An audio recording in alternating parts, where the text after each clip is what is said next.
Mark, boy, am I glad you're available to do this job. The client is the Vegas Tourism Board, and they're doing a campaign to try and draw more people out to Sin City on vacation. They didn't have a huge budget for this, so they used stock footage and stock photography to put the spots together. I'm providing the media and the project from the editor, who did a valiant job trying to get the idea across, which is normal people in cruddy situations daydreaming about being in Vegas. Feel free to tweak placement and sizing of elements to make this thing work the best it can. I know you'll make it work. Thanks. At the beginning of the job, I think it's always wonderful to say to the client, this looks like a lot of fun. Or sometimes maybe it comes out more like, this looks like a lot of fun. But in this case, this actually looks like a lot of fun. Let's get into it. I am in Adobe Premiere Pro, and I'm going to play you the cut that we have from our client and then talk through it a little bit with you in this application.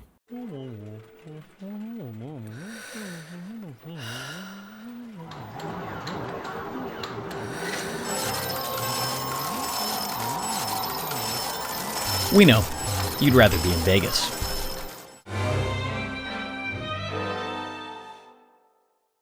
All right, this is a really fun idea, and it consists of, as we can see on this Premiere timeline, 3 different shots that have multiple elements in them. Now, if you haven't used Premiere Pro, I would still think you'd probably recognize what it looks like to have layers in an Adobe timeline, similar to After Effects. So these first couple shots are just plain footage, the shot and the reverse shot. And then here, by turning layers on and off, I can see that we've added a screen and there's some chips over here. And then skipping ahead, there are more chips. And instead of a screen, we now have a couple of slot machines as her fantasy really takes hold. And then of course we have the ending shot where she has now been transported to a casino. So right off the bat, my impression of this is a spot that relies entirely on visual effects. That's not to say that the effects are crazy elaborate, but this is magical realism. So the audience is gonna watch this and they're gonna know this stuff's not really happening. She's either dreaming it or she's so good at manifesting reality that she's creating her own. But either way, it's gonna work because what we do is both believable in that it looks right and kind of not because it's preposterous. So right when I started watching, when we go from this first shot to the second one, there's something a little jarring to me, and you might have noticed it too. I don't know where she is. It seems like from the cut that she must be in the scene, and at first I thought maybe this other dark-haired woman was her, but of course it can't be because they don't really look anything alike, and they're not dressed alike if you look closely. So apparently she's probably sitting right where our point of view is here. Now there's a problem with that. I don't know if you can see right away what it is, but we're basically looking across the tops of heads here, especially here. We're at a pretty high angle, and you can tell by how the table slopes down that the camera that caught this shot was actually probably just above the level of their heads. And so it doesn't really match what would be her point of view, even if right now she had turned her head. And that's another thing. She's not looking straight ahead in this shot. She's actually looking off to the side. When you notice things like this in a cut, there are things on the After Effects side that you can do about them. But you want to know your client, and you want to know whether they're going to be open to you doing that or whether they even need it. They may have their own plan for how this cut is going to work.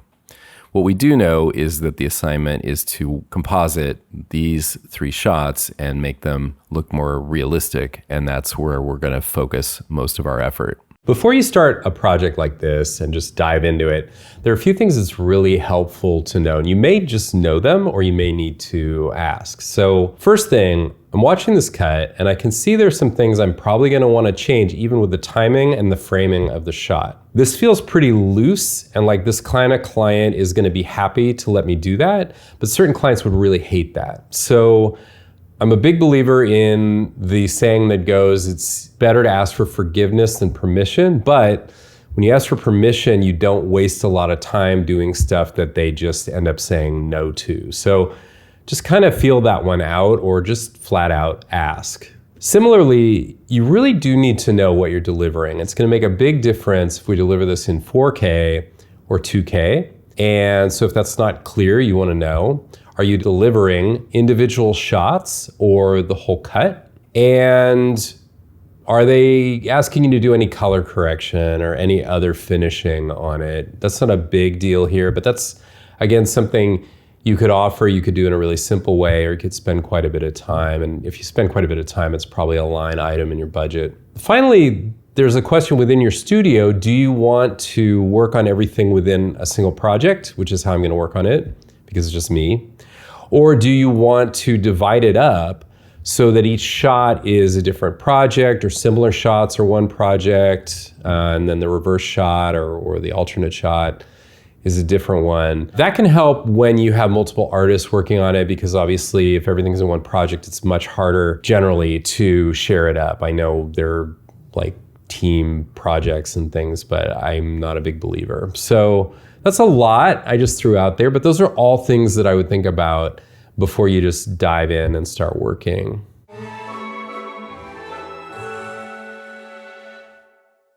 If you haven't done this before, it's pretty straightforward on the one hand and can also get a little confusing on the other hand. So let me show you the simple part, which is just getting started. Under File, Import, I can choose Import Adobe Premiere Pro Project, and there it is. Now, there's only one sequence, so it doesn't really matter if I just say all sequences. And the way things come in, it's organized exactly as it was in Premiere, which we didn't really look at, but there are a lot of individual folders, sometimes called bins in editing. And then there's the master sequence, which I'm just going to drag out to the root, and I'll close that up. So already this isn't exactly how I would organize this in After Effects, but I'm not going to worry about that too much and just move on with this composition. As soon as I open it, one look at the timeline and it looks like kind of a mess. It's really different than how it looked in Premiere Pro. And this might even dissuade you a little bit from starting out this way. But let's break this down a little bit, particularly if you're just not familiar with the difference between the two apps. So Premiere Pro is an editing application. Let's just take a quick look back in Premiere Pro at the same project. The way things are organized here, we have tracks with a number of shots in each track. So at the base level, in that V1 track, are all the source video backgrounds, and then above them are the layers that were added. But for example, where there's this loop of the slot machines blinking, that's the same cut repeated multiple times in the same track. And down here below, of course, are the audio tracks.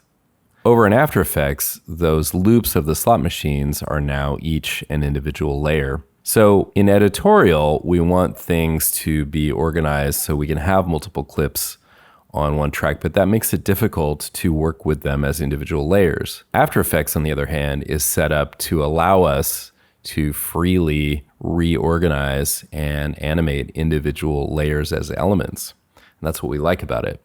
But that means that we've got a bit of cleanup to do if we want this to not just be kind of an unholy mess over here in After Effects. So the first thing I'm going to do is just sequester, if you will, all the audio into a pre-comp. And if sequester is not, if that's too fancy a word, I'm just going to pre-comp it. So with all of the audio layers selected, I'll just pre-comp those.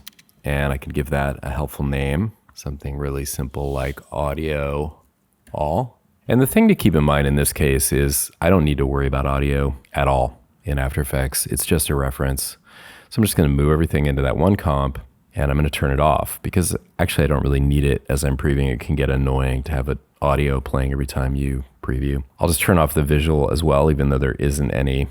And that'll just remind me that that layer is really not participating in the work that I'm doing. And if I really don't want to worry about it, I could even lock it, but let's move on. So here are those base background layers. And then the way things are right now, each track sequentially is above the next one. So what I would like is for each shot to be organized so all those layers are together. And I'll probably end up pre-comping them later, but for now, let's just at least organize it a little better. Using Command or Control on Windows, left square bracket, you can move the layers down, which also pushes them all together. Command right bracket to move them up one. Then moving to the next section, again, these are the loops of the pinball machine, and they're looped like that so that the blinking happens in this kind of incessant repeating fashion. Now, there's something that appears to be a little bit off here. Let me zoom into the timeline, and you can see there's an extra frame at the beginning, and actually if we go to the other end,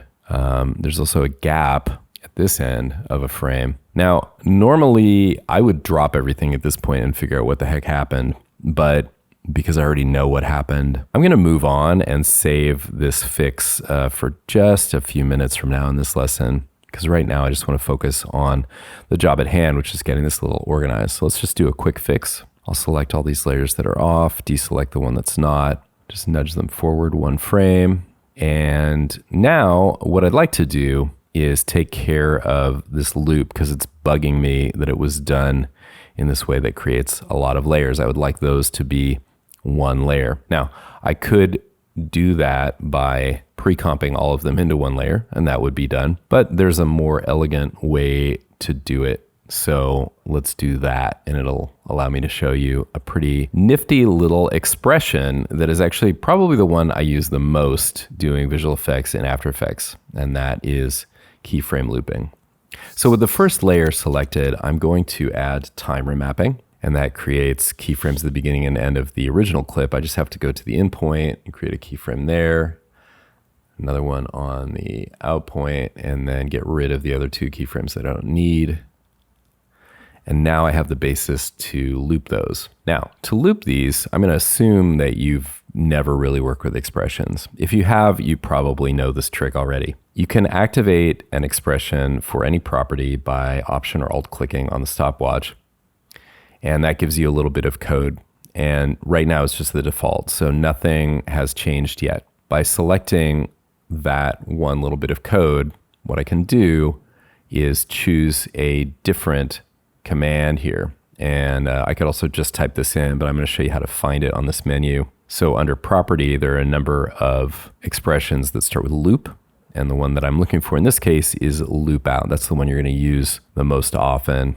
And this is the type of situation where you would use it. And there's some other stuff in here. Those are the arguments. I'll get to that in a moment. So having selected it that way, it gave me these defaults. And those are actually exactly what I want. So the type I want is to cycle the number of keyframes I want at the default of 0. I click enter on the numeric keypad, and that expression is committed. Now in the graph editor, I'll show you the result of that. Let's go ahead and stretch this out to the end here.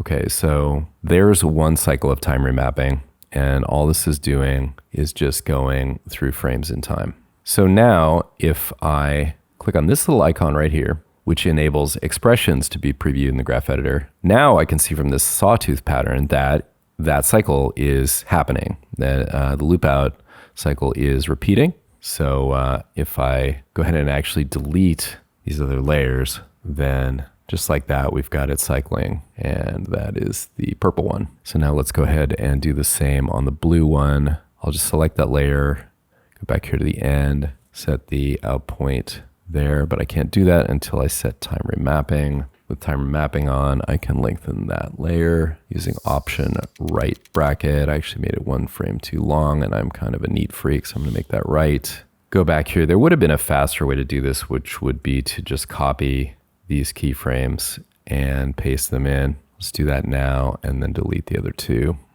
That was a little clumsy, but I'm just gonna leave it. And again, I can just delete these other layers. And now it's tidier, which was the whole goal. There are other cases where there are other really practical reasons to use that looping expression. Let's take these, and this time I'm just selecting the top 4, Command left bracket to move them down layer by layer until they're above the background.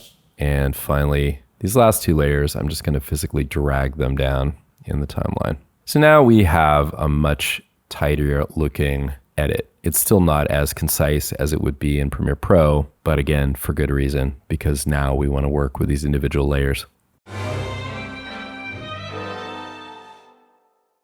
Now let's talk about the dirtiest four-letter word in After Effects, which is precomposing.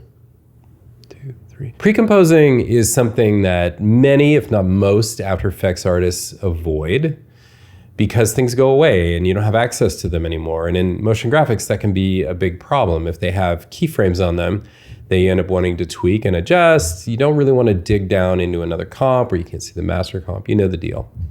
In visual effects, however, that's less often the case. Timing comes into play, sometimes a lot, but sometimes not very much. And each element tends to get more work done to it, and then it tends to be done. So, for example, if you're rotoing or keying something out, and it takes a few different layers to do it, once it's done, you can just consider the whole thing a single layer by precomposing it. Now, why do that? Well, if your comp does turn into 30, 40 layers, you're scrolling up and down, and you're probably wasting a lot of time looking for stuff. Whereas if you just name things well and keep it minimal in terms of layers, keep it down to, as a rule of thumb, maybe 12 to 15 layers, you're gonna have an easier time. And if anybody else who especially knows visual effects opens up your project and looks at it or tries to work with it, they're gonna be so glad that you did it that way, that you named your layers in an intuitive way and that things are kind of packaged up. So it's probably not intuitive. It may not even sound good to you if you're more from motion graphics, but just keep it in mind and see if it makes sense to you as you work along. Okay, so now we're gonna pre-comp one of these shots and get to work on it. And the question is, which one? Now, some people would say you should start with the hardest shot, get that out of the way, and it's all downhill from there. Me, I'm a little bit the opposite sometimes, and I like to start with the easiest shot, and that is clearly gonna be this one. Now, maybe you didn't expect that, but to make this the easiest shot requires the use of one of the most hidden secret weapons in After Effects.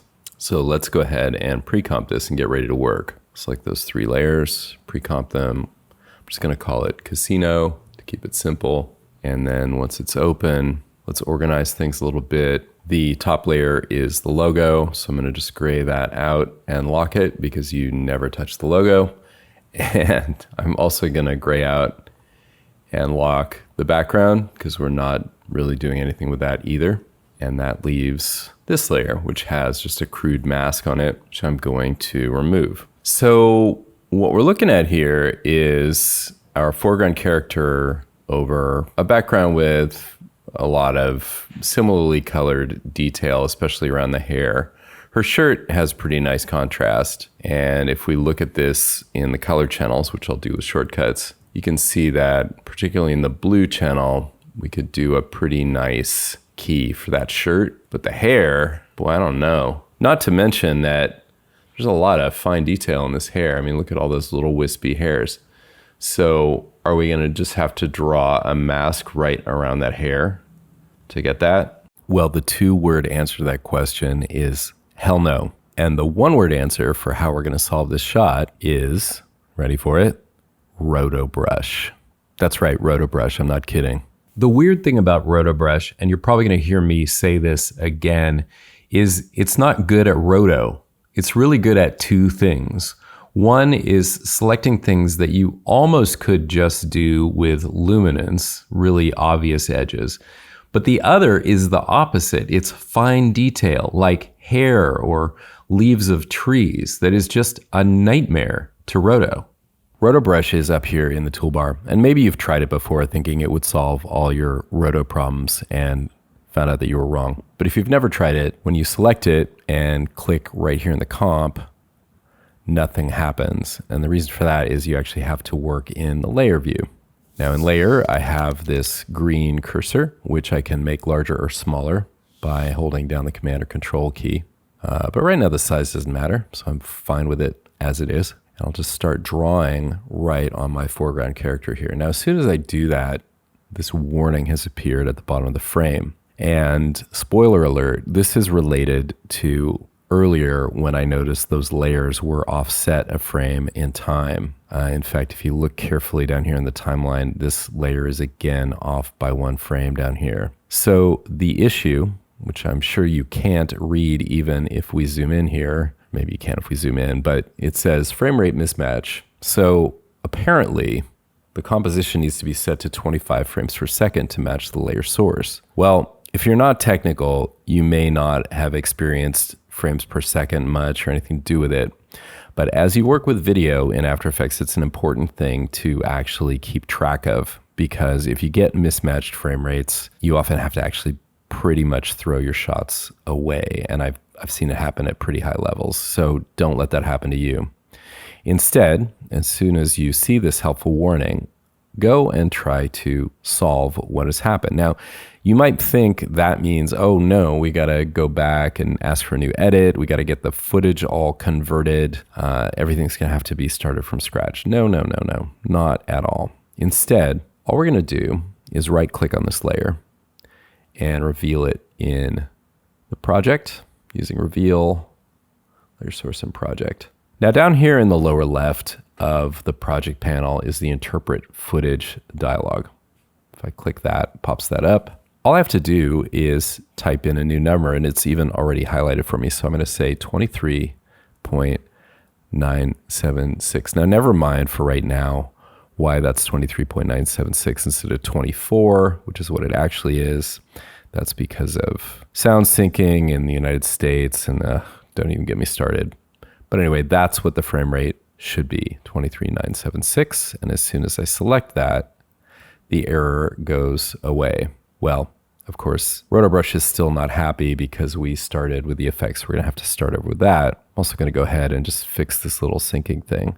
Now, things going off by one frame every time I do this is probably not the end of the world. But After Effects is always going to do its best to keep everything synced up. And so that little gap was actually just simply because the frame rate didn't match. So I want to at least make sure I have that lined up at the beginning. Okay, so having done that, I'm now ready to move forward.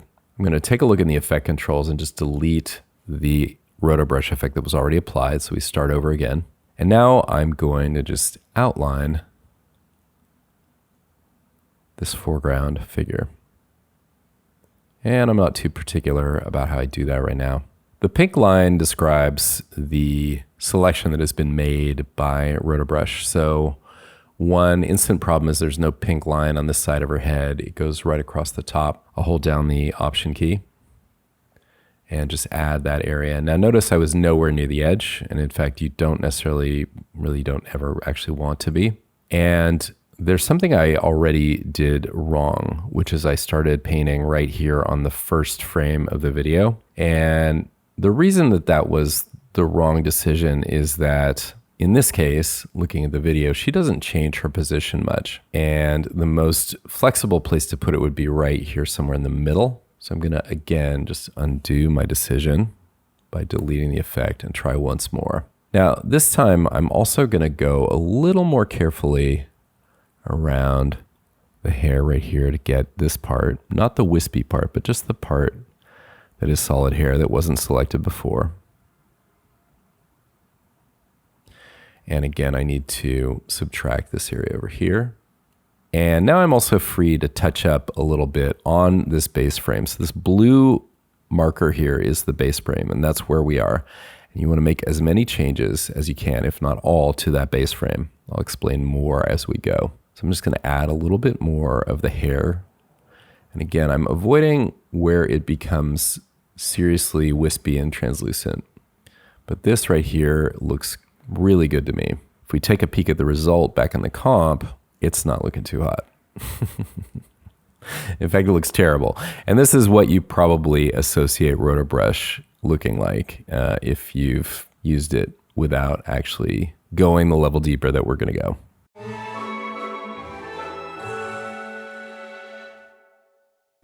Okay, so let's go a level deeper. Having made the base outline on this frame, still on this frame, I'm going to add a refined edge using the Refine Edge tool.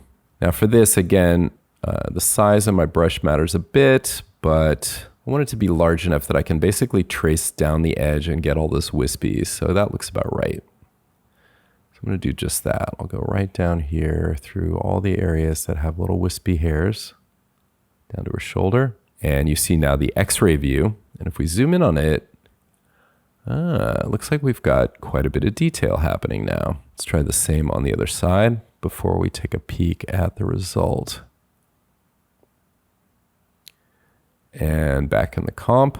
Now, like a miracle, it looks like RotoBrush has added in an amazing amount of detail. Let me just solo the layer for a moment. You can see it's not perfect, but it's pretty damn great, at least on this one frame. There's a lot of subtlety to all of those fine hairs on the edge that otherwise I pretty much wouldn't have been able to get with this amount of detail. Now again, right now we're just looking at the base frame, that blue frame there that we've done all our work on. And RotoBrush is going to automatically extend this to what's called the span. It's really hard to see, but the span is represented by some almost black little squares. They're very dark gray. You have to look really closely for them. And you see this double-ended arrow, which is going to let me extend the span all the way to the beginning. I'm only able to do this because this particular shot is very static. So I'm pretty confident that what I did on the base frame is going to extend through the whole shot. Now I could start to move around the shot and see how that is, but that's going to take some time. And instead, in this case, what I'm going to do is actually freeze the shot. As soon as I click freeze, this is a slightly unusual way to do this, but it's going to allow us to move a little faster. When I click freeze, it's going to render the RotoBrush for all those frames so we can evaluate the whole shot at once. So you notice what it's doing is creating a green line preview, first going backwards from the base frame, and then after that going forwards. And once the RotoBrush selection is frozen, it's not going to have to do this rendering over and over again every time you go to a frame. So as soon as you get a good base frame, and particularly if you've also checked out the whole span and it's looking good, this is something you want to do. Normally, we would have spent a little more time refining it, but I want to look at the whole shot all at once. So I'm going to go ahead and do it. You can also undo it once you've done it. All right, time to check out the result. I'll unsolo the layer back here in the comp and just preview it.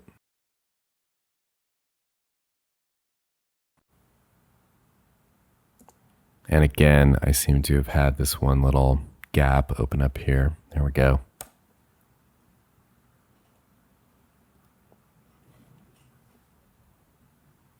Now we need to work with just the shimmer that's appearing in the detail over here on the right and left, and just maybe soften some of these edges a little bit. One important note here has to do with resolution and this pull down right here. So right now I have it set to quarter res, and in motion graphics land, you could practically complete a project working all at quarter if it's all about motion. You don't often need to see things at full res, but obviously here I'm looking at fine detail and I'm even zooming in. And if I knock that down to even half resolution, I'm no longer seeing an accurate representation of what my edges look like. So these lower resolutions are great for looking at animation, but they're terrible for looking at detail. So be aware of what zoom level you're at. And if you're at 100 or above and you're looking at detail, make sure that your quality is at full. If you want a foolproof way to control that, you can set this to auto. And by doing that, anytime I'm zoomed in, it'll be at full. And if I zoom out, it'll drop down to the corresponding resolution for whatever zoom I'm at. So at 50% I'm at half, 25% I'm quarter. If that's not so useful to you, you can also use keyboard shortcuts. Command J gets you to full, Command Shift J gets you to half, and Command Option Shift J gets you to quarter. And of course, the corresponding ones on Windows use Control and Alt. The RotoBrush and Refine Edge effect includes a number of controls to now adjust the edges.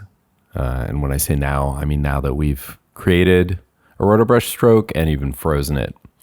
So I'll solo the layer and just take a closer look at what we've got. There's this kind of dark edge around her shirt. And then as we saw, there was a kind of what I called shimmer, which is actually what you would call chatter in the realm of RotoBrush. So let's just go ahead and adjust both of those. The black line along here is also something we can adjust using decontaminate edge colors.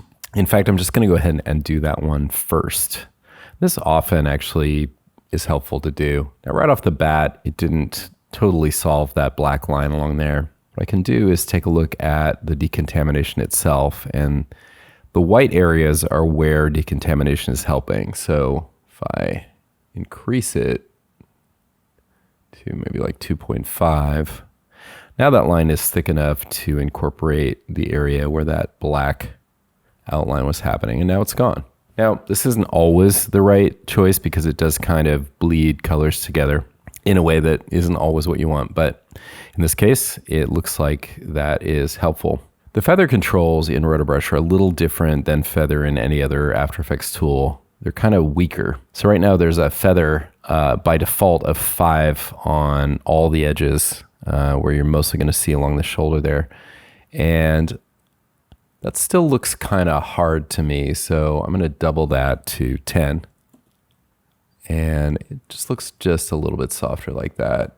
Down below the main RotoBrush matte tools, which are those hard edges like the shoulder, are the refine edge matte tools. And so that's going to be up here for the hair. So I'm also going to add just a bit of feather to that. And you can see that just kind of nicely soften things.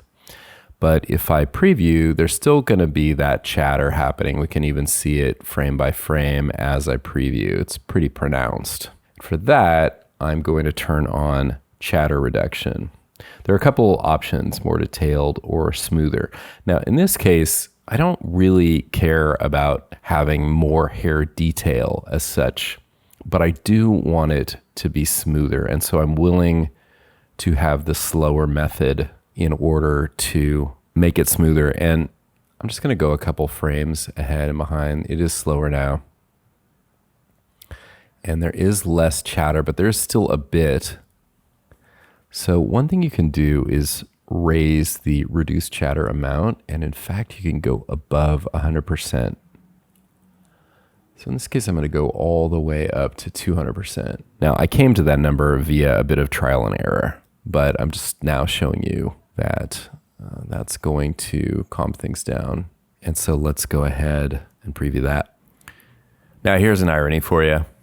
With Roto, whether it's RotoBrush or masks or whatever method you're using, you work frame by frame, but you can't really see what's going on until you look at it in full motion. And having done that, we're really close, but I'd still like to see it quieter around these edges of the hair. So what to do? You might be inclined to go into these matte and refine edge matte settings and mess around with those. But before I do that, I want to take a look again at my RotoBrush work on this layer. Now, to properly see it, I'm going to have to turn on this pink alpha boundary again. And when I do that, I'll bring this up full screen so you can see it as well.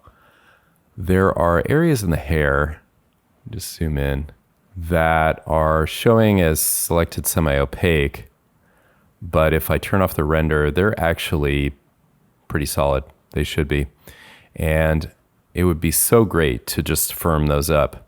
So, by the way, the pink boundary lines only show up with the RotoBrush tool, and you can activate them, this little button down here. There's even a shortcut, option 5.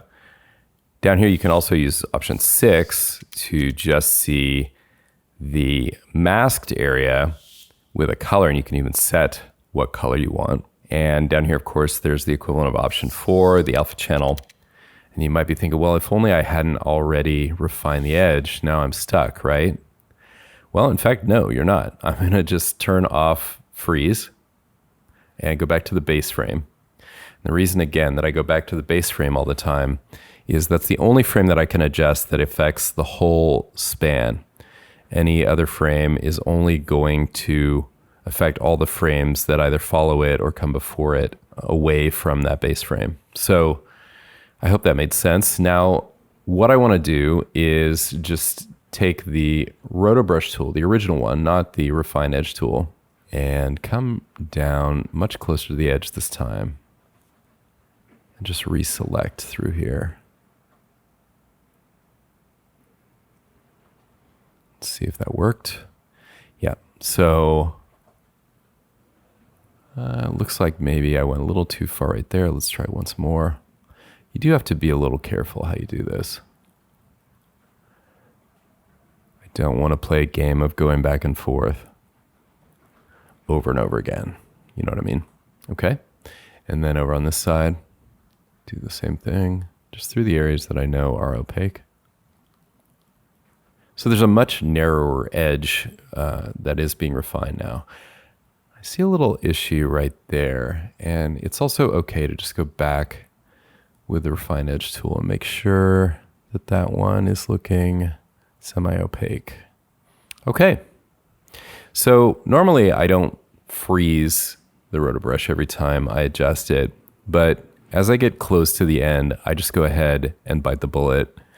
This takes a little while. We're going to speed it up in the recording, but it will save me time again every time that I go back through this cut. Otherwise, it's going to have to re-render all of these strokes every time, and you really don't want that. Having done that, we'll take a look at the original edit. Before I ran preview it, I wanted to point out that the roto brush strokes have been exposed here in the timeline, and they have little eyeballs on each stroke. So if you needed to, you could either turn them on and off, or you could even go in and delete the ones that weren't working if you went down a certain path and it wasn't taking you in the right direction, but you didn't want to start over again.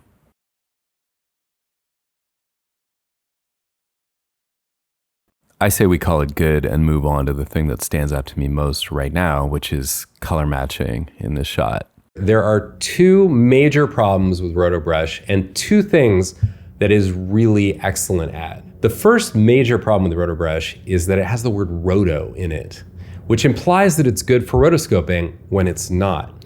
It's great if you have a high contrast type of situation. Take a look at this DKNG print on my wall. It would nicely select that frame and the print inside it. And if I had a moving shot of the wall, it would remove it no problem. Big deal, right? But the big deal is that it would also work really well with hair or other fine detail, a tree line, little blades of grass with a sky behind them, what have you. For whatever reason, RotoBrush is better at that than almost any tool I know of. Those two situations are great. Forget about the rest. The other warning I have about RotoBrush is that it is a processor hog. So as you see me work, you're gonna see me waiting for frames to update, even when I'm just looking at the RotoBrush tool in the layer viewer. When you get ready to leave the layer viewer and just work with the result in your timeline, I highly suggest you consider freezing it first. You can go get a cup of coffee because it's gonna take a little while to do that, but then you won't have this death by 1,000 cuts of it having to update and redo RotoBrush every time you go to a new frame. And not only that, the way RotoBrush works, it's a cumulative effect. So it's starting wherever you set your first frame and then doing all the frames back to the one where you're at or forward to the one that you're at. And it sometimes will do that over and over again, even if you think it should be buffered. So those are my two major cautions about RotoBrush, and now you can have fun with it.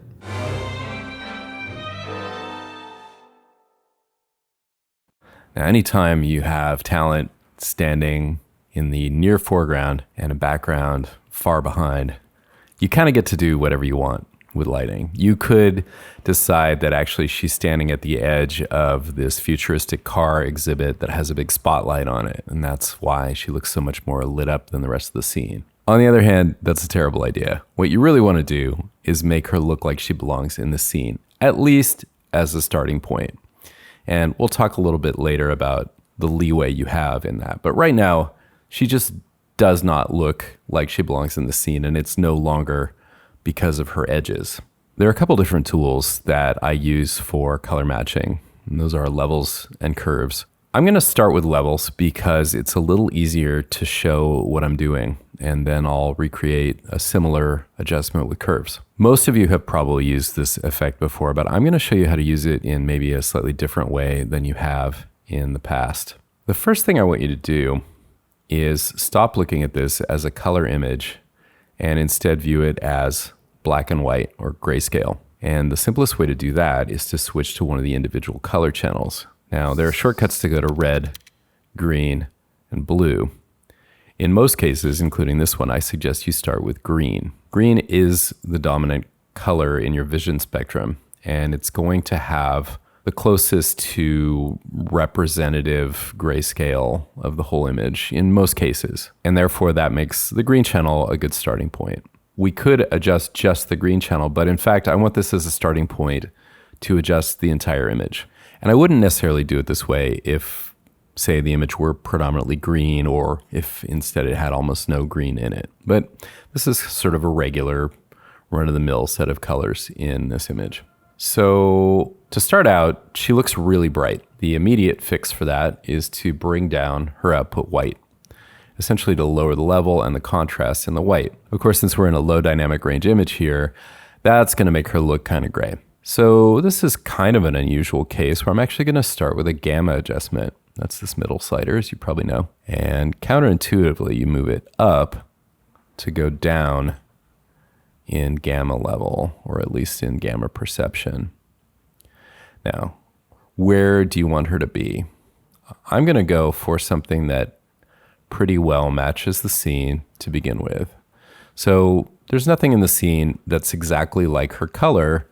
I'm just trying to create a black and white image or grayscale image that looks believable. Like if I were going to output this as a black and white photo, I would want it to look right. So let's call that a good starting point. You are free to disagree, and you're going to get your own chance to do this. Now we're going to move over to the red channel. Now here she is clearly too bright. So this time bringing down the white level is probably a good idea. I don't like to mess with gamma in the individual colors. And I just made a mistake, by the way. So one thing I didn't do, I'm just going to undo that, is I didn't switch over to red. That's very important because we started in green, but we adjusted the overall RGB. Now we're going to adjust individual color channels, and that's where the real magic is going to kick in. So again, we're doing the same thing as before. We're adjusting this as if it were a grayscale photo. And again, I just see her looking too bright. And in this case, I don't mind the slight loss of contrast by bringing down this level. So that's the output white level, as it's called. And I'm going to increase the contrast a bit in the blacks by bringing up the input black level. Now again, we're just doing this by feel. What feels good? Something like that might be about right. Okay, so we already adjusted looking at green. Let's go over to blue. Okay, blue's a little weird.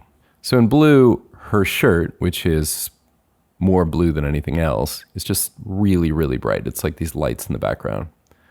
So I want to bring that down a bit. But that, of course, is making her face, which already looked really dark, look even darker. How shall I deal with that? Well, it could be that, despite that I said don't adjust gamma here, a slight gamma adjustment is called for, but only slight. And again, to repeat, I was suggesting you not adjust gamma in individual color channels using levels. It's a little better doing this in curves. You have a little more latitude to make it work. But that is looking more like a believable grayscale image to me. So let's just call that our first attempt. And now it's time for the voila moment. Turn off the blue channel. And instantly that looks bad, right? But I'm going to show you how we're within range of something good. So I went too far with the blue gamma, as I thought might be the case. And I think I'm just going to bring that back to the middle and take care of the blue channel some other way. I think the blue-white level is also coming down a bit much. It's turning her a little bit green.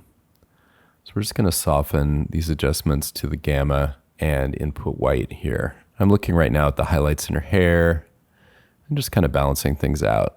Okay, and then let's look at the red channel because we made a pretty big adjustment over there as well. I'm just going to gently move these around and see if we're in the right place. And now I'm really looking at, do I like the way she looks? Whether or not it looks to you like she's now matched in the scene, let's take a look at a before and after. So We've adjusted her to there, and that's where we started out. So that will do as my example of how to adjust in levels. And now I'm going to start over in curves as if we never did this and see if I can do even a little bit better. So once again, I'm going to go to the green channel. And again, to remind you why, I just want to look at this as a grayscale image. If I were to take the whole image and turn it grayscale, it would look a lot like this green channel in this case, because green's the dominant color again. So let's just come down.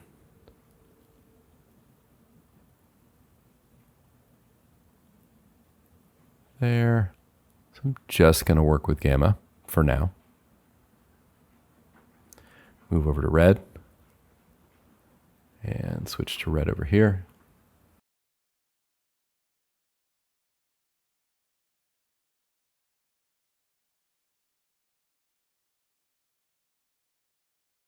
That's looking somewhat believable, but I want to see the overall gamma come down a little bit more. And then blue, same problem as before. We need to bring down the shirt, but now our face is going dark. I'm just going to make a middle point to the gamma here. And let's say that that's better and see what we've got. Okay, so it's a similar problem as before. I went too far with blue, turned her shirt green, and I went a bit far, or maybe not far enough with the red. Let's see.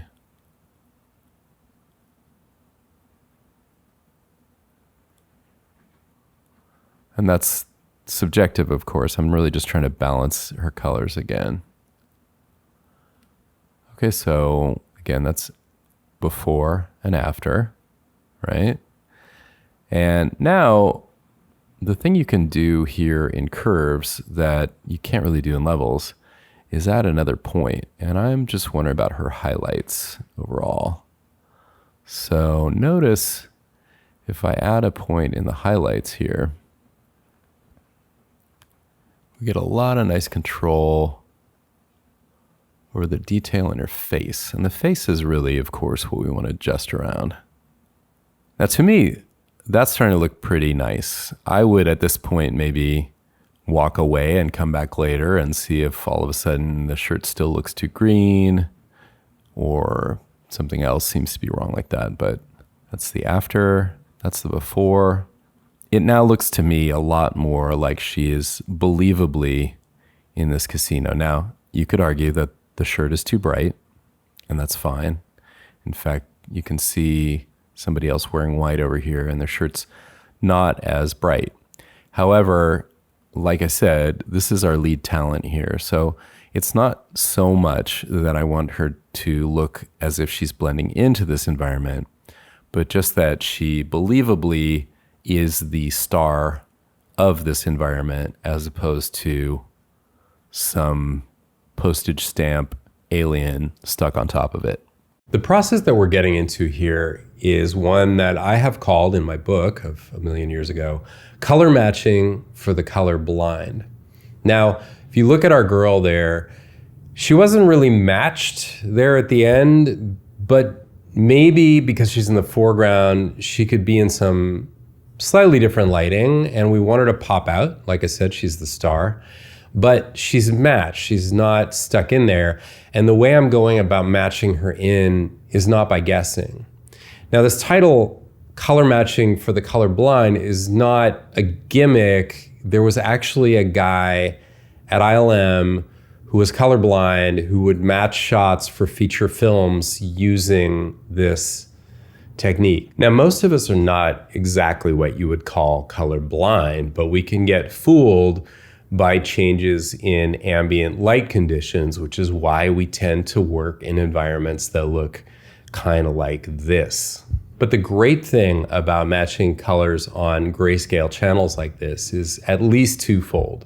One, your monitor adjustment doesn't matter. You could be using the crappiest, most poorly adjusted monitor in the world, but all you're trying to do is make a grayscale channel look believably like a black and white photo on 3 different channels.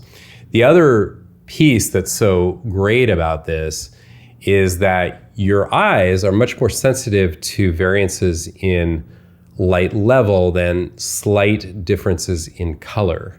And so even if you're not colorblind, you can get fooled sometimes thinking a color is one thing or another. Again, it's a thing of context, whereas your rods or your cones tend to pick up light levels, black to white, much more acutely. It's a survival mechanism. Seeing contrast in nature helped us get this far. Finally, I want to say when you see me do this work, you're going to see me mostly using levels or curves. You won't see me use brightness and contrast. Levels and curves are similar. Curves has this kind of elegant way of letting you work with gamma and kind of roll it off, whereas levels has this great histogram that can be very useful, and it also gives you numbers that are very precise to work with if you want to actually hand those off or see what they are. Brightness and contrast, on the other hand, doesn't even let you adjust the contrast in the whites versus the blacks. It just works on the overall image. So it's probably the most popular effect for adjusting brightness and contrast, and it's the one that I would encourage you to never, ever use. Now I want to make her look like she's actually as much in this casino as anything we see in the background. So again, I'll go to the green channel, and this time I'm going to actually evaluate some levels in the foreground and background. And to do that, I have switched my info panel in a very significant way. By default, when I'm working in 16 bits per channel, as I have been, which you can see over here in the project, your pure white, for example, on this logo, is going to be a value of 32,768, which is pretty frustrating and kind of useless to try to work with. What we care about are proportions between these colors, and those are hard to evaluate when you're dealing with values that are in the thousands and that add up to sort of an odd number like that. So digitally, it makes sense why 16 bits adds up to that number, but for artists, it really doesn't. Some people are pretty comfortable with 8 bits per channel.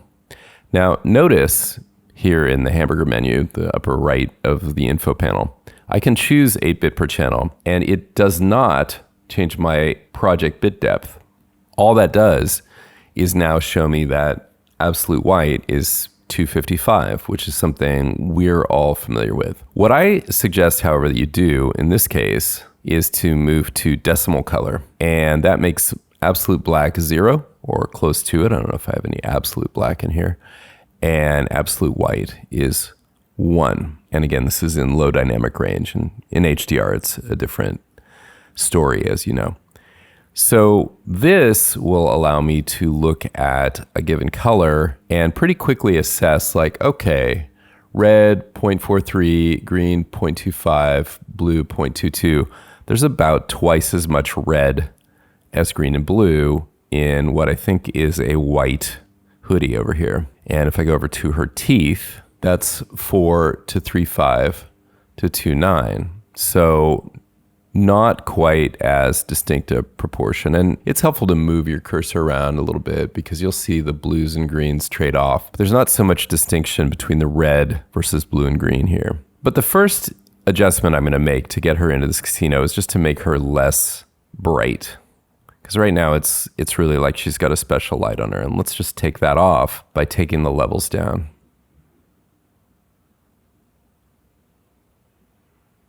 Now here, I can look at this white over here in the background and see that those levels are around 0.3 and 0.4.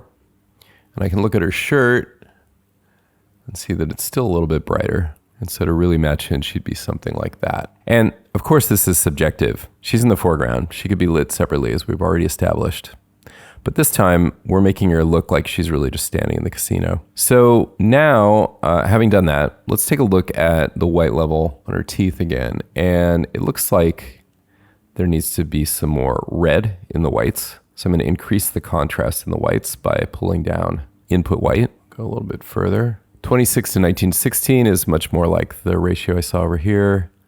And then let's check out some blacks. So the side of these slot machines, again, has about twice as much red as green or blue. And if I go into the shadows of her hair, there's actually less red. So we're going to want to lift the output black to introduce more red in there. Now I'm looking at the green channel at the moment, so we should switch to the red. but we're not doing this visually. We're doing it with that info panel. So red over here is at 0.12. Here it's at 0.7, 0.07. So we could come up quite a bit more. But there's also eye matching. Right now, her blacks look subjectively like they could match some things.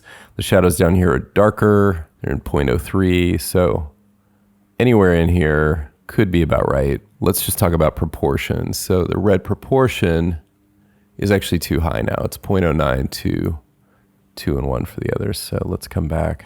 All right, so now the red is about double the green or blue. All right, well, in the blue channel, it's a little hard to tell if we need to adjust anything. So I'm gonna go back to RGB and see what we've got right now. Wow, okay, well, now, even though I don't like the way she looks as well, she does appear much more to be in that scene. And there's a lot of red in this blue shirt, which, while possibly technically correct, isn't really what I want. So I'm just gonna back off that a little bit. It doesn't have a big effect. So overall, this, from a technical color compositing point of view, is a lot more accurate than where we were at. And so now we've introduced ourselves some leeway to either use this or maybe split the difference a little bit. And if you want to split the difference, there's a simple way to do that. With the layer selected in the timeline, E reveals the effects, and I'll twirl down that second levels that we added. And then under that, twirl down compositing options, and I can just adjust the effect opacity. So this is a great example of how subjective color work is. I'm actually now starting to like matching her in more if I just dial it in to where I'm still getting a kind of naturalness.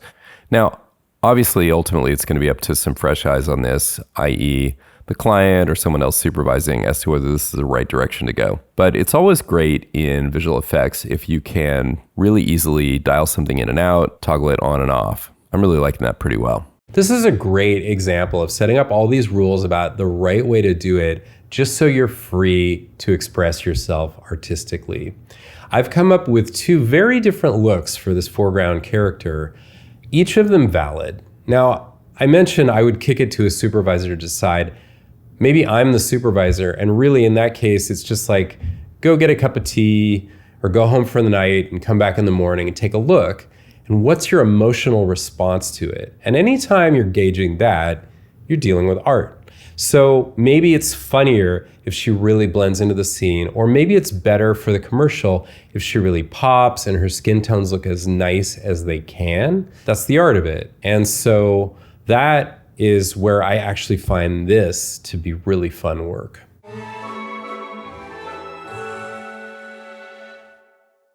Now let's tackle what seems pretty straightforward, which is to get the screen and the chips looking integrated.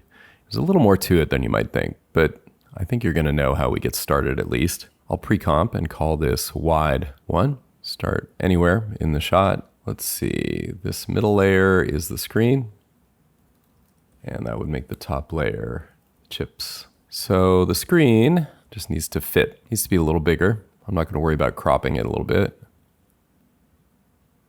Turn it off.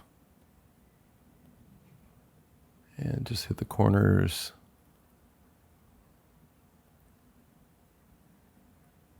Like so. Kind of missed with that one. Essentially, we just don't want these to catch the eye. The thing right off the bat that looks a little wrong is the top. There's some curvature here, so a straight line doesn't quite work. I am just going to cheat this up a little bit, because after that, I don't think anybody will be looking very carefully at it. Let's see how that looks. Okay, that'll do. One thing I will add is a little bit of feather. Real world edges don't look like this. We have reference sitting right behind it, and there's some softness there. So let's just add a little bit of that. This goes for almost any edge you're going to find anywhere. A lot of people don't do that. I think it's a good idea. The screen is too saturated for this shot. We want it to pop, but it's a little bit much right now. So let's add a color correction effect. How about vibrance? And instead of desaturating it, I'll just reduce its vibrance a bit. And that's just to make it look more like something you'd actually see on a screen. Okay, that's pretty good. Something about it doesn't quite match. Let's look at the color channels. Red looks fine. Green, okay. In blue, it looks really dark. I'll add levels effect and just go to blue. Lift those up a little bit. That looks more like it. Okay, we'll call that done. You could always do away with this if it's not what you want. Moving on to the chips. There's a mask there that we don't want. And rather than roto this, let's take a look at it. I'm going to cheat and paste in a mask that I already created. I think you know how to draw a mask like this, but if not, we're going to be getting more into that in a future lesson. And this one just didn't seem all that interesting to me to demonstrate. I think it needs to move down a bit. And the chips look a little big. So more like that. I'm just going to have them sit out here where they're not actually on top of that piece of paper. And they're pretty prominent. Now, they don't match color-wise, but that's not going to be too difficult to deal with. Levels again. Main thing I'm seeing is just the red level is popping a bit. I don't like bringing that down as much as I would like bringing up the input black. All I'm trying to do is take the pop off of that red a little bit. I'll zoom in here. And what do we see? I see a couple things right off the bat. First of all, these shouldn't be in sharp focus given that everything around them is a bit soft. I think just a plain old Gaussian blur is fine. Let's see what this gets us. I'll hide the masks. It's not really having a lot of effect, is it? So I could either raise it up quite a bit, and we'll finally get there, or I could use something more like a box blur that's going to get there a lot more quickly. But that's basically going to do it. The other thing that I see that's needed here is a reflection. Duplicate the layer and call this one reflections. Move it down one. And as a total cheat, I'm just going to slide it down, take the opacity down, and raise the blurriness even higher. And obviously some of these are bleeding over onto the paper, so let's just fix that.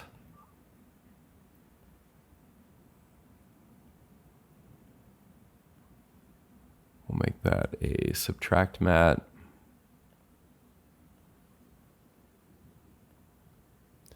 And that should do it. So after a good deal of noodling around, we've fixed what was wrong. And the question is, are we done? Let's take a look. Looking back at the original shot without the screen in there, I can see some reflections in that screen as well as a reference. And I think I have an idea how we can get a little bit of that happening right here. Just duplicate the background and that will become my reflections. Just move it to the top. I'm going to take this layer and scale it up a lot and then set its transfer mode to lighten and move it down somewhere like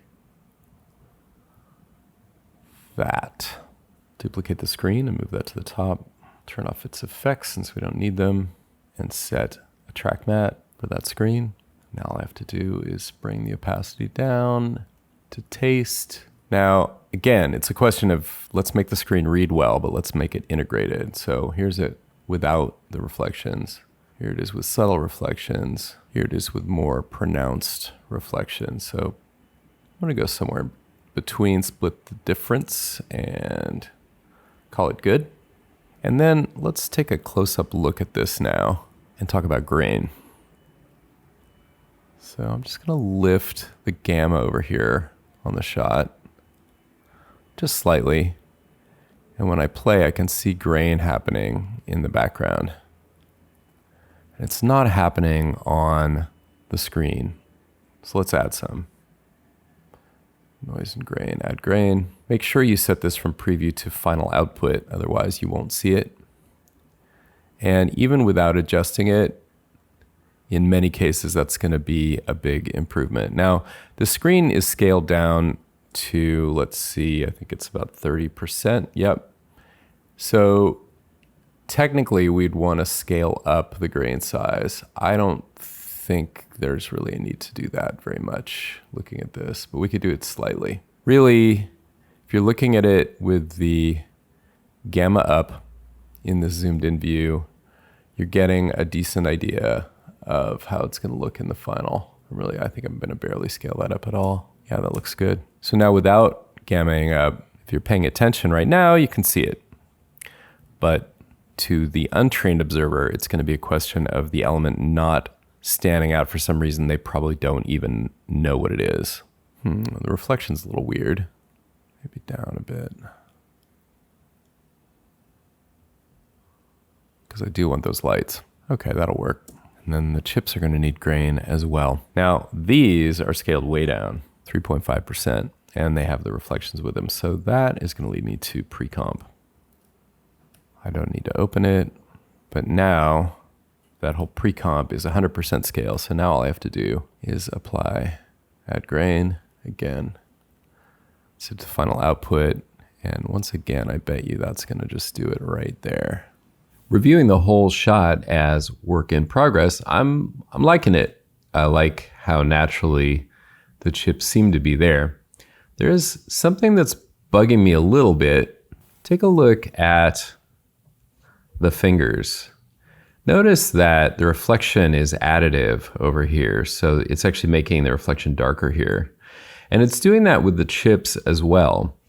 But I'm thinking that where there are reflections of the chips, there should not be reflections of the hands, because I think at this angle, those chips would be blocking those hands from being mirrored right now.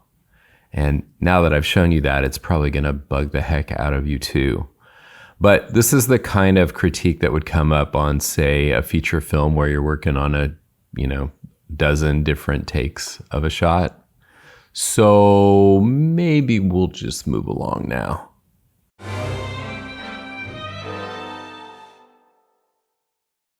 I'm a big fan of not being constrained by realism, but I believe what sets you free is doing your work to understand the way realism works. And the way to do that is to get reference. Now, it astonishes me in visual effects how seldom even visual effects artists will go just look at the thing they're trying to create. And sometimes it's just right there in the frame. The reflections on the table, they're right there in the frame. That's all I have to look at. But even if not, in this day and age, it's just too easy to go find an example of what you're trying to create. And then you look at it and then you make a decision. Am I going to do exactly that? Or am I going to bend it? And if so, how? But what I love is when you find a little surprise, some gift from nature that you didn't even realize was going to be the way it looks. And it's almost always better than whatever you were going to come up with. Or if it's what you came up with that you like better, it's still probably going to get something out of that reference. Oh God, that's too much lecturing. The final shot we have to work on has some repeat stuff like the chips. So let's make quick work of those. I'm going to get rid of these two reference layers of chips. The larger foreground one, I notice, has been placed right behind that glass, which I think is a great idea. I will steal the chips from this shot. And it looks like it's not long enough. So under time, I'll just choose freeze frame because this is a still. And the motion is coming from the grain, which is actually applied on this layer. So that'll be fine. Duplicate that layer and move that duplicate down here. Let's scale it up a bit. Let's move the anchor point down there and use scale right here. And something like that, I guess. I guess that looks all right. Let's take a look at those reflections. They were, I know, a little bit cropped before, but I think that'll match up more or less with the edge here in a way where I don't really have to go fix that. And then for the glass, duplicate the background, rename it glass, move it up to the top, set it to a lighten mode, mask it out. And to keep it from looking weird, add a levels effect, which is going to make good use of the histogram because I'll just pull in input black until it's in the areas that actually have level. What I'm doing is getting rid of the sheen from the table and just keeping what the glass is doing here. And I can dial that in here. I could even mess with the gamma if I wanted to dial it in that way. Get it where it's looking good. Okay. And I think my grain is still fine from last time. Let's double check. We did scale up a little bit, but I just don't think that's going to matter. And it looks fine. So one of the fun things about VFX compositing is that what you're looking for your image is often right there in the source image. There was no need to create anything to get reflections from this glass. They're already there. And all I'm doing is basically giving them enough contrast so that all that's showing up on my top layer is those bright highlights, because that's really what I want. And then I'm using a blending mode that selects just them. I think we'll be doing more of that kind of stuff. And that takes us to these slot machines. So let's say nobody asked me to put the chips behind the glass. Why do it? Well, we all see scenes that we know were fabricated. And if it's cheap and it looks like, oh, they just stuck the thing out there in the open and the camera's locked off, we might not like it as much as if we look at it and go, hey, wait a minute. They would have had to put that behind that glass. Wow, that's pretty cool. And like that, it's probably going on hopefully at the back of the mind. If it's going on front of mind, then the whole thing's probably really boring. But if at some level you're helping someone suspend their disbelief, which they're doing willingly, right? It's like hypnotism. Like you can't hypnotize somebody who's not willing to be, so I've heard. And so willingly, they're going to go with you more when you give them nice little details like that. And they're little. That was simple. I didn't go to all the trouble to model how a glass distorts what's behind it. So maybe if somebody's super expert about that, they would be unhappy with it. But those people don't come up very often. And the shots where you would need to worry about that don't either. And when they do, then you can go to town on that. Let's take care of the simpler hand-drawn masks in this scene, which are static. Those are of the foreground with the table and the slot machines.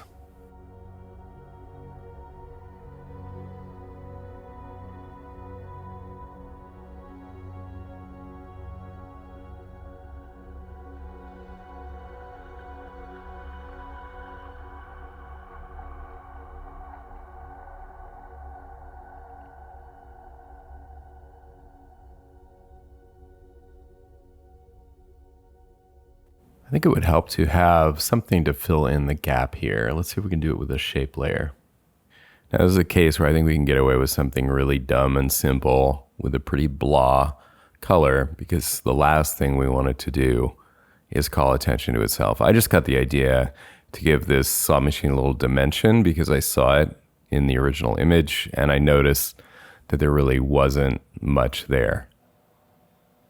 And of course, once again, I need to add grain to that. Once again, just using the standard setting.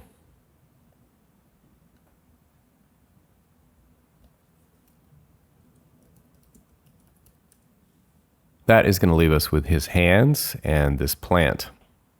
I think we also need a little bit of feather around that foreground mat.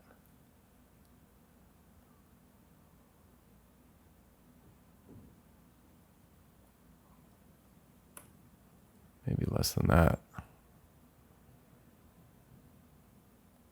Just tighten things up here a little bit. So we don't get halos.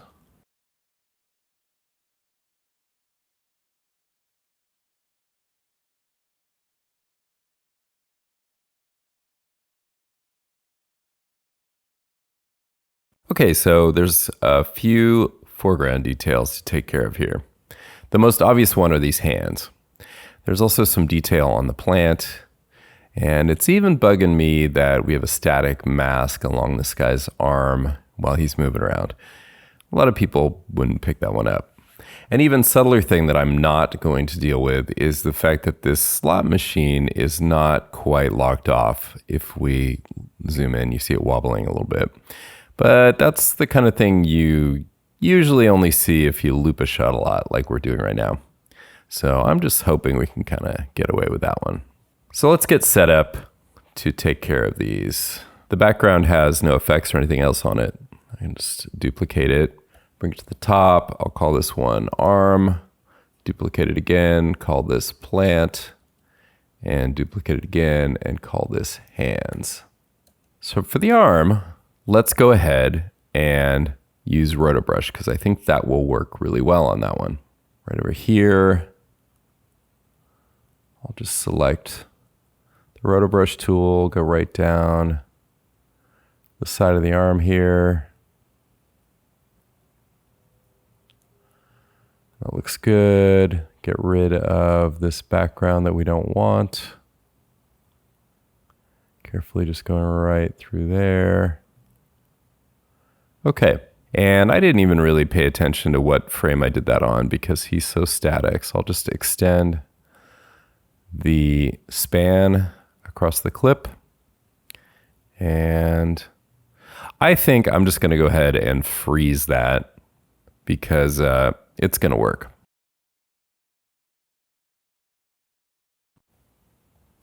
For the plant, you might think Roto Brush would be perfect here as well. It's similar to the situation with that hair where we did so well, where there's a lot of fine detail. Well, let's give it a try. This puts me in mind though to let you know that with Roto Brush, before you commit too far, you do want to just do a little test if you're not sure whether it's going to be the right choice or not. So I'll just take a little bit of the plant here and a little bit over here. And maybe just get all the in-between. Okay, that's fine. And now the rest I'm going to consider fine detail. And just go up here and paint in where I see this kind of detailed stuff over here. A little bit over there. I'm not going to worry so much about that there. We'll just take a little bit here. Now, again, I wasn't very careful about where I selected it, but the plant doesn't change much over the course of this. So let's just go back a few frames. Let me get right in here and see. Well, what do you notice right away? It doesn't seem to be very static. The plant's not moving, and yet that mask, or the selection area rather, is moving quite a bit. And we're fighting an uphill battle here. Let's try something else.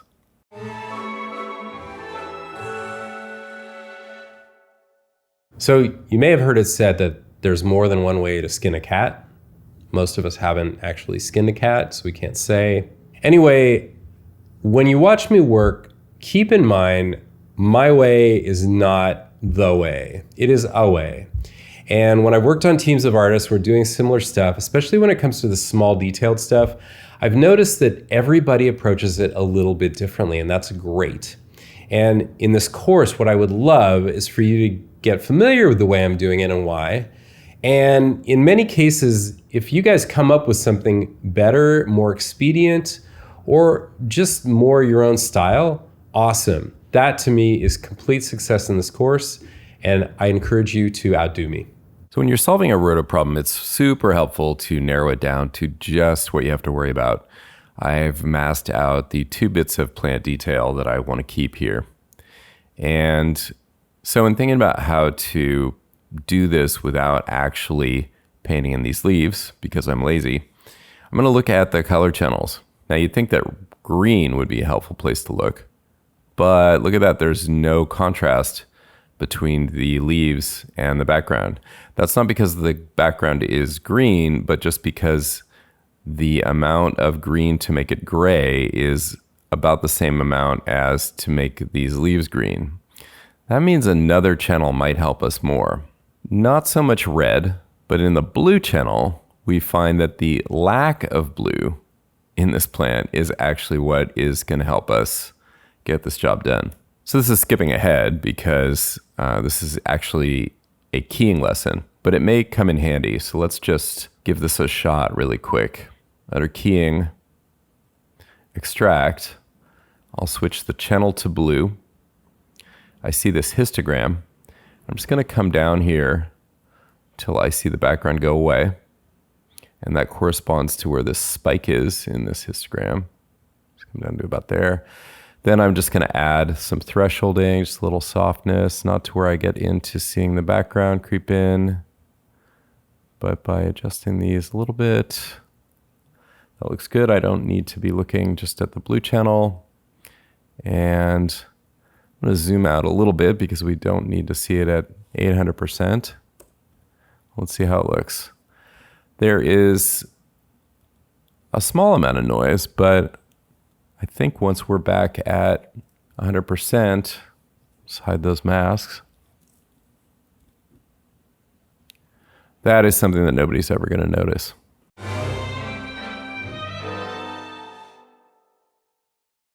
So these hands, he's talking with his hands. So even though they're over at the side of the frame, the fact that he's talking with his hands means we're watching them. And so it's kind of a worst case scenario because they're hard to do.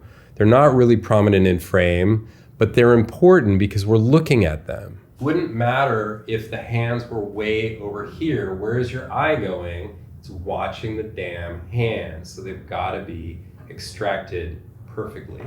This is just a case where inadvertently, this thing when they shot it was probably just a little bit of extra business, has become the star of the shot, and we're gonna have to worry about it. So just to gauge the difficulty, I did a bit of animated roto with masks on these, and it became apparent that there would need to be a good deal of breakdown. If you look at the shot on the whole, the hands don't in any way hold their position relative to camera. They turn over, they're sort of dancing from one to the other, and we would have to get down to really finely articulated roto, which is something we're going to get into in the next lesson. Not to mention the fact that they are a supporting element in this shot. And because the thing we're really looking at are those slot machines, I wanted a way where I could just get these hands good enough.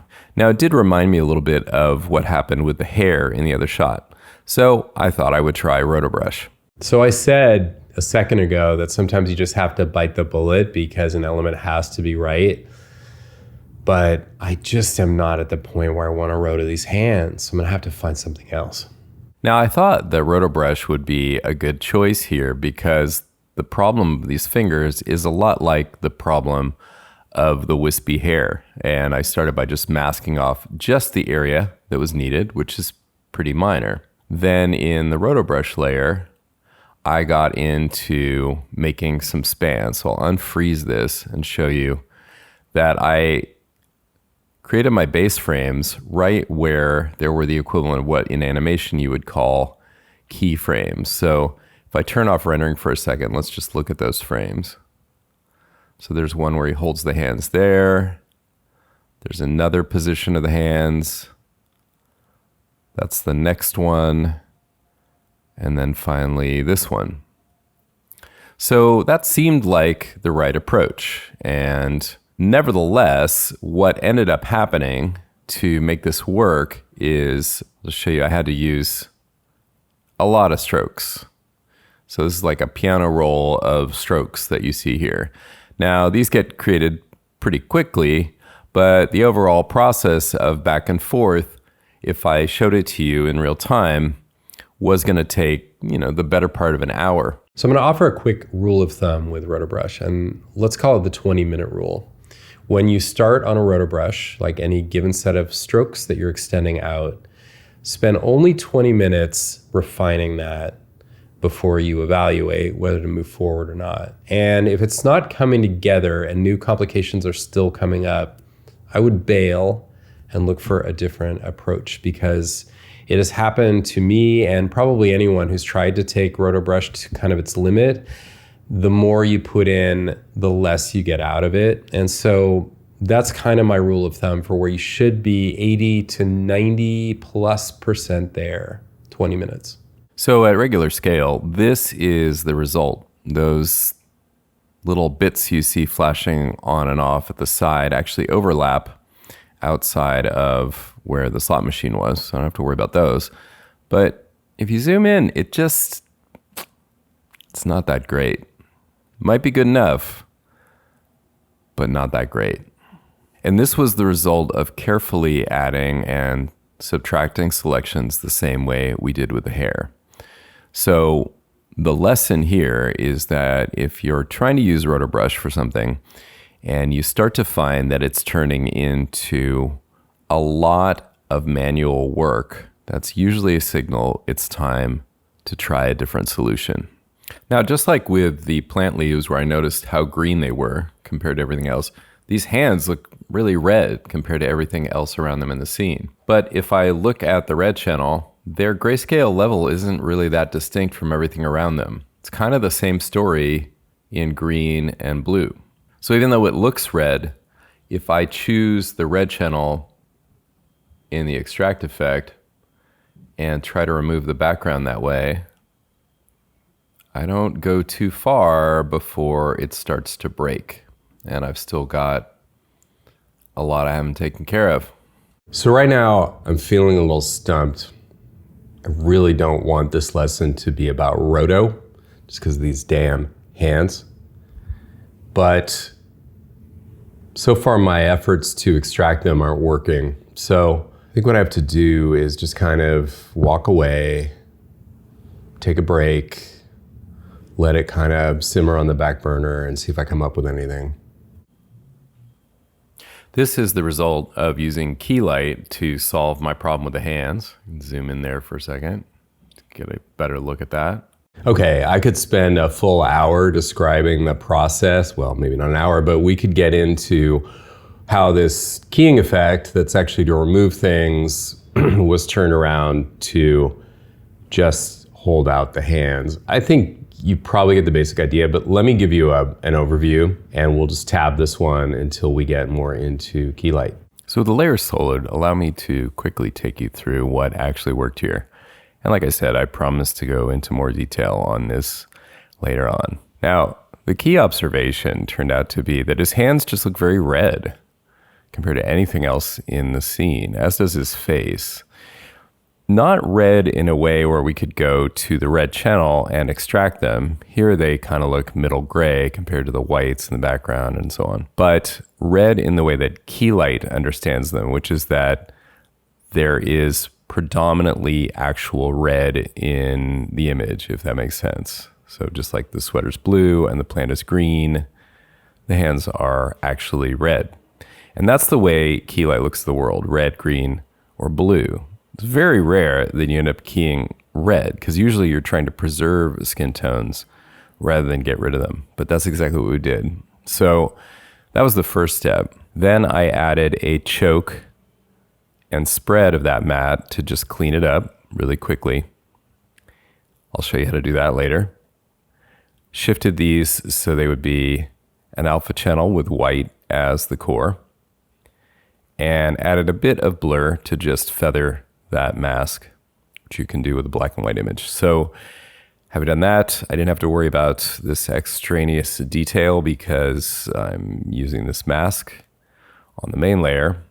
And so by applying all that as a track matte layer, good to go. So this kind of reminds me of how when I first wrote my books, some people at Adobe were really happy, never told this story, that I told the truth about things that didn't work straightforwardly in After Effects, where I was actually using a workaround or I was not using the tool as intended. This isn't quite exactly that, but this is an example of me not making textbook use of the tools. And frankly, I'm all for it. And I know you're with me, because if a visual effects artist can be all for non-standard use of the tools, then certainly a motion designer can be, right?